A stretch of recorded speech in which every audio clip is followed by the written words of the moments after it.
Hi YouTube, this is JTrain997 and I'm back this time with my review of the Target exclusive Iron Man 2 movie series Armored Assault 3-pack. Now, of course I just reviewed my Fury of Combat 4-pack, which was a Toys R Us Iron Man 2 exclusive. And just like that, I had no idea this set was getting released, but I was really excited to find it in stores.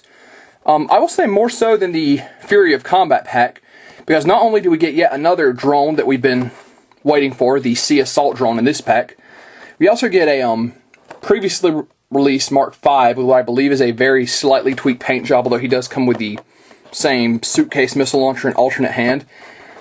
We finally get our chance to get our hands on a Whiplash figure, which is over here in packaging. Now, Whiplash was released, but he was really hard to get, and I believe they're about to re-release him. But in all the releases I've seen, he doesn't seem to have the same kind of covering he does on his whips, like this one in packaging. He looks to have a bit of yellow plastic pulled over his whips to make it look like the electricity's crackling over them. So that looks really awesome. Of course, over here you've got a picture of Whiplash and Iron Man. Over here it just says Super Value. On the back you have a picture of the drone, Iron Man in the Mark V, and Whiplash, and it says, Ivan Van Gogh is determined to take out his years of anger and frustration on the man he blames for his own failure, Tony Stark. He has spent most of his life preparing for the moment of confrontation, and he has built himself the tech necessary to make his revenge complete. What he didn't count on was Stark's resourcefulness, so when he thinks he'll be facing an unarmed Tony Stark, he ends up in a destructive battle with Iron Man. Of course, over here you've just got a little advertisement for the Iron Man helmet, Arc-Light, and 3-in-1 repulsor, as well as the Mark VI Red Vortex Racer.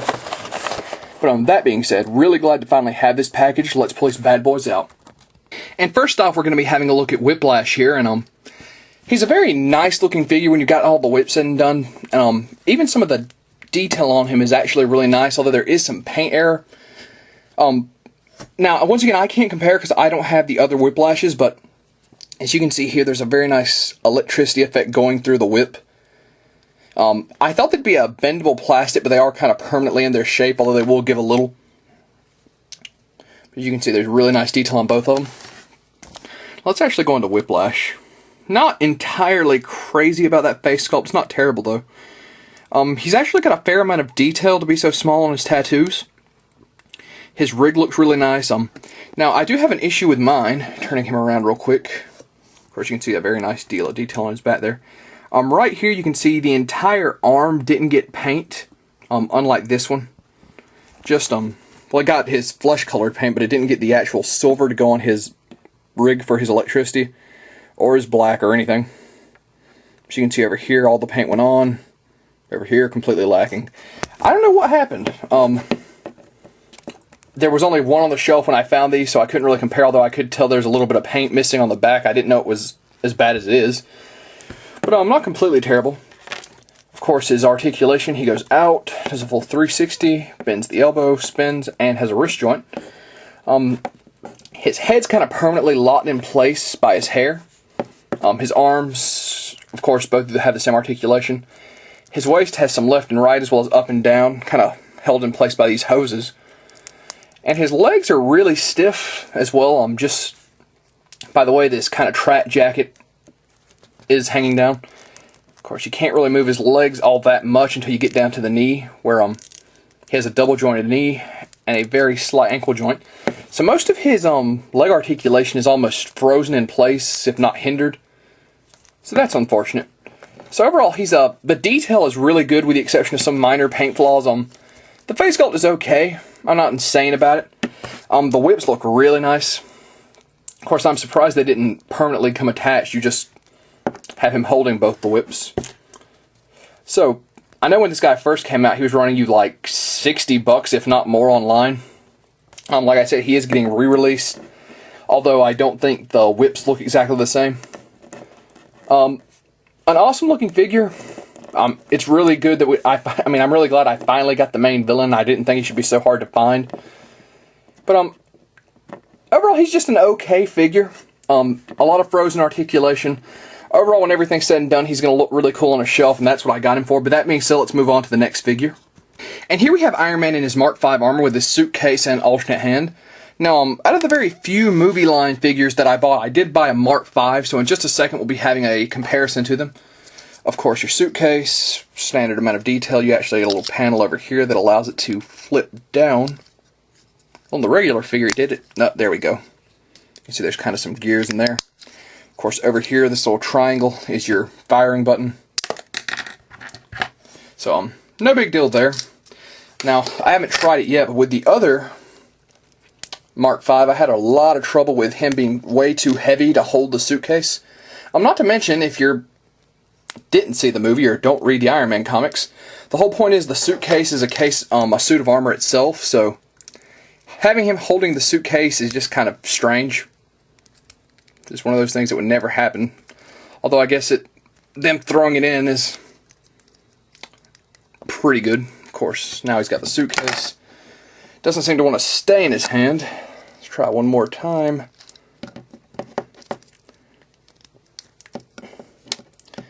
Yeah, it throws him off balance, and unlike the other Mark V, it doesn't really want to stay in his hand. Now, once again, not a big deal to me because I'm going to keep him display without the suitcase, but if you're going to include an accessory, I do believe you should be able to utilize it. No base, just like every figure in this set, which I could live without the armor cards, but I really wish they'd included the base. So let's get him standing over here, if I can. Let's bring in the other standard Mark V from the Iron Man 2 line.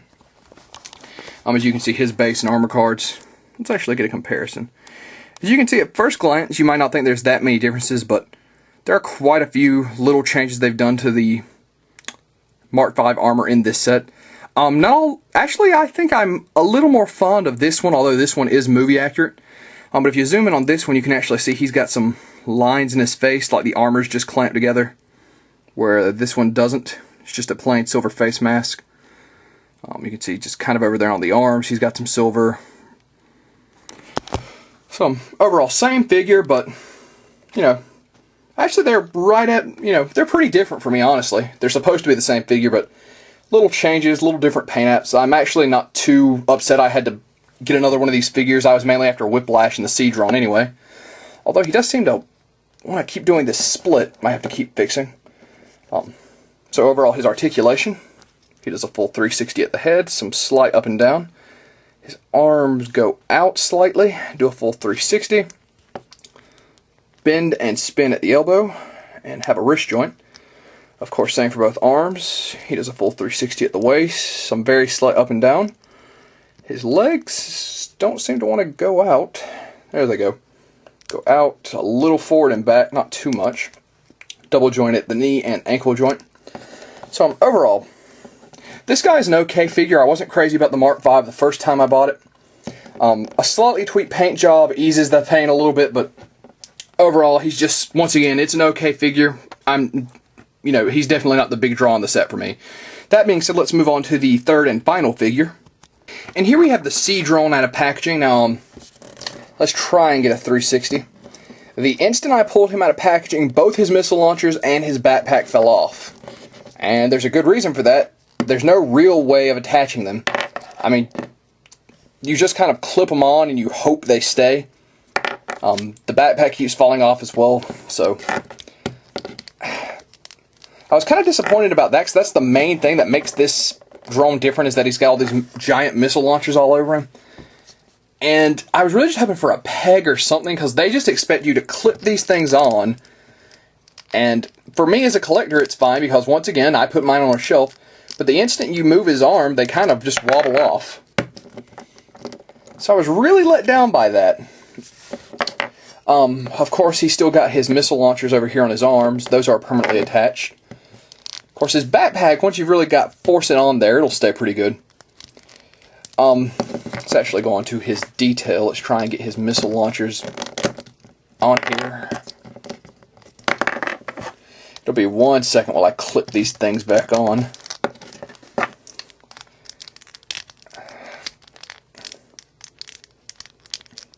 They're not going to stay, so we're going to do the detail without them.